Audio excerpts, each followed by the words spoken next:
ala gartee furmaatiitu kanaas namoonni hedduun gaafachaa jirtanii takka namni egaa waan jiru gartee isaa shamarran keenya hedduu takka wallaahi du'aa isin godhaa jirra rabbi isin cinaallee haa dhaabbatu.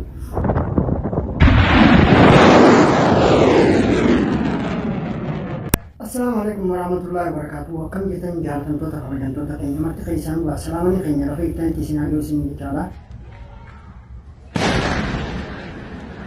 Egaa Ramadaana kanas lafa fuunee asiin ga'e duraan dursee ijoolleen teenya akkasumatti ilmaan Oromoodhaa marti keessanuu warreen lammii Itoophiyaa taatan marti keessanuu akkam jirtuu nagaa fayyaa keessanii Ramadaana kanallee warra nagaan xumurra haa godhu guyyaa nagaa hedduudhaa jambeeta. Akkasii akkam jirtamee ijoolleen teenya lafa gartee biyyoota Arabaa kana keessa jirtan Dubaay, Qatar, Oman akkasumatti Suudii Arabiyaa biyyoota garaagaraa jechuun walumaa galatti hanga Lubnaanitti jechuudha. Yeroo ammaa kana egaa lolli gartee akkuma gartee gareen gartee hammaachaa deemu jira. Meeshaanis gartee guyyaadhaan gartee meeshaa gurguddaan gartee bobba'u jiranii. Khasaraan gartee hedduunis gartee yeroo barachuurraa waaqamaatiifi mootummaan Ameerikaadhaa kan yeroo mara gartee anaatu jabaadha anaatu gartee meeshaan xiyyaarri gabbuudha namni gartee ni caalu jiru jedhee gartee egaa addunyaa tana mararratti gartee dhaadheessuu fi dhaadaa jiru meeshaa isaatiin dhaadheessaa jiru. Meeshaan ergi gartee hanga har'aatti miidiyaa garaagaraatiin dhaadheeffamaa jirtu xiyyaarrinis gartee dhoomee bu'aa jira. Suni duraan dursee akkam jirtan nagee qabdeen fayyaadhaa rabbiin gartee bakka itti isin haafisu waa'een gartee ijoollee teenyaa gartee hedduu akka waa'een keessanii na yaachisaa na aachisaa halkanii guyyaa jechuudha. Maaliif balaa sanii nuti jechuun hin hanqanne akkuma jedhan lolli gaafwaan baname gartee addaan nama laallatu haalli gartee deemaa jiru hammaachaa jira. Akkasumatti riyaa keessallee ijoolleen jirtan akkamiin nagee qabdeen warreen gartee biyyoota garaagaraa keessa jirtamee dhaamsa keessan haala jiru gartee haala keessa jirtan jalatti naaf barreessaadha.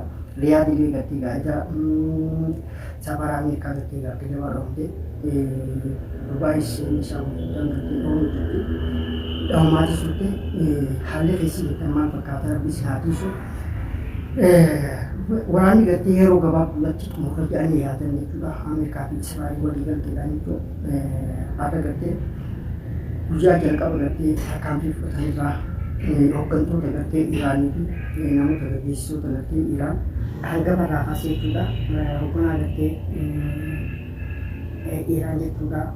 Ariifaamee isaa fi gartee hooggantoota isaa wajji jiran bakka takkatti fidhan gartee wanni kun midhaamti. Ji'ee ijaatee jechuun Iraanii fi gartee Israa'eel fi gartee Ameerikaanis akkasumatti guyyaa lamataa gabbee jechuudha.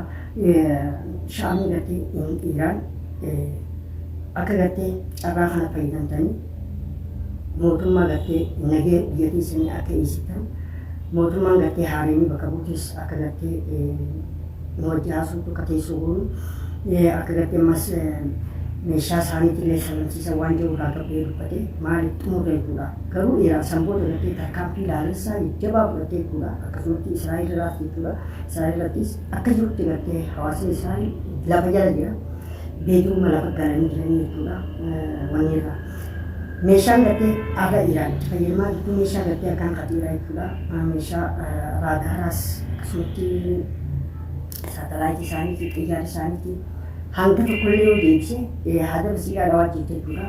Akka malee rukufaa jirti. Suni lolli gartee banamee rabbiin waa eeguu hunduma keenya walumaan Oromoodha. Haalli keessi jirtan maal fakkaatame Ramadaana kana wajjin lubbuu keessan eegamoo jirtiin waan gartee isaa hundaa'u lubbuun nama teessuu maaliif namni kun biyya namaa keessatti gartee rakkoon tokko tokko waan nama mudate jechuudha. Akka nama rifachiisa maaliif maatiin bira jirtu ahilaa bira jirtu bareedina bira jirtu haadha abbaa bira jirtu bakka dalagaa jirta keessaa shamarran keenya warreen bakka dalagaa jirtan rabbi gartee isin haa teessu. Hanga ammaatti namni keenya kan miidhamsiin jedhaniiti batamaa garuu waan qabatamaa gartee yoonni gartee waan jiruuf jalan barreessaadha. Namoota keenya rakkoon ilagaa jirtu maal fakkaata kagartee rakkoon dhageessee jirti jalatti koomeentii jalatti nu barreessaadha. Warri haala keessi jirtanii yaada keessanii sun qoodaadha. Waa'ee gartee maaliif jennaan isinii kun yeroo hedduu akkuma gartee lafa jirtanirraa biyyi jirtanirraa hojii gartee bakka gartee daliidanirraa jechuudha. Haala keessa jiru, rakkina keessa jiru, waan irra gahaa jiru, sooshaal miidiyaa keessatti sooshaal miidiyaa kanarratti gosa hedduu nu dhaamtan, yeroo hedduu du'aa nu gootan, cinaa dhaabbattan, nu iyyaafatan. Anis gartee har'a maaliif hin iyyaafanne? Warra kaleessa ni jaallatu, warra gartee kaleessa gartee gammachuun hojii qoodichaa ture, maaliif hin iyyaafanne? Maal keessa jiran sammuu kiyya tasgabbiin arganne jechuudha, qalbii na dhaabbatisanii. Mee waan keessa jettanis nuuf himaadhaan nuuf barreessaa dhaamsa keessa illee nuuf kaayaa oolanii jiru maali? Akkanumatti egaa maaliif lolli kun eega baname keessaa adda jechuudha. Miidiyaanis jechuun biyyoota gartee jiddu balaa kana jechuudha. Biyyoota Arabaa jechuudha. Keessaa addi Asiyaa keessatti seentarii kanarratti gartee lolli banamee jira. Biitti gartee Oromootti hin jiran jirtu. Biitti hundi harbiidha jechuudha. Gama kanaanis gartee baharri gartee guddaan jechuudha. Markabni gurguddaa addunyaa meeshaan guddaa akkasumatti meeshaan daldalaa hedduun irra gartee olii gad bobbaatee deemtu amma yeroo ammaa tanaan cufamee jira.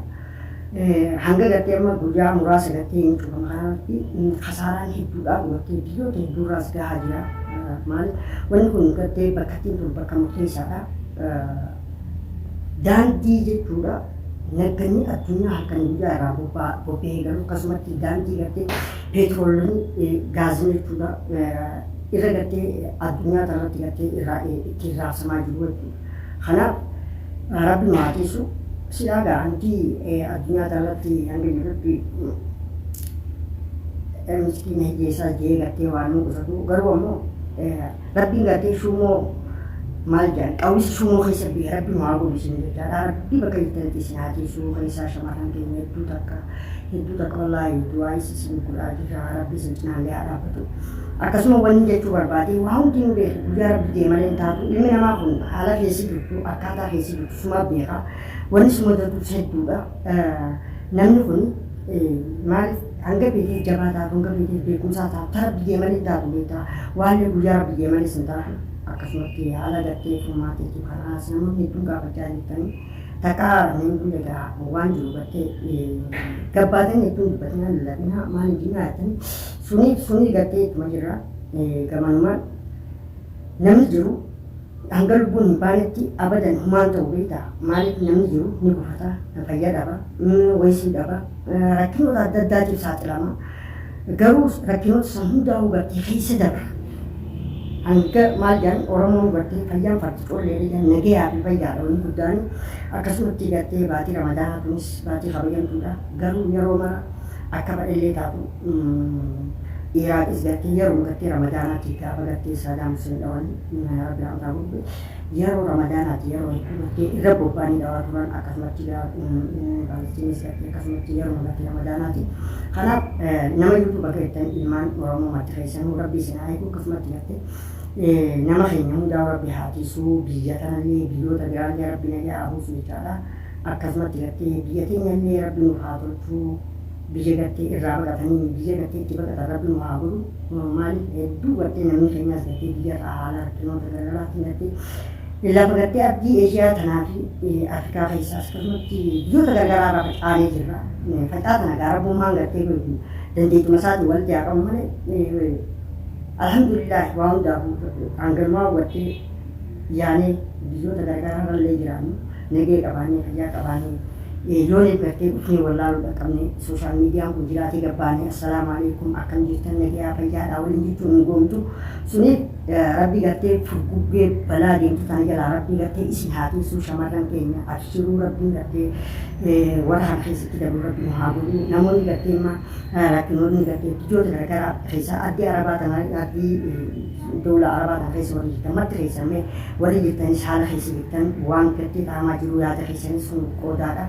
Akkasumatti gartee Rabbi nu haa tiisu hunduma keenyaa Ramadaanas Rabbi nurraa haa eegalu warra nagaan tun Rabbi nu haa godhu ilmaan Oromoo marti keessanuu warreen kiristaanaatis kan Islaamaatis marti keessanuu baga jiraattan isin jaa.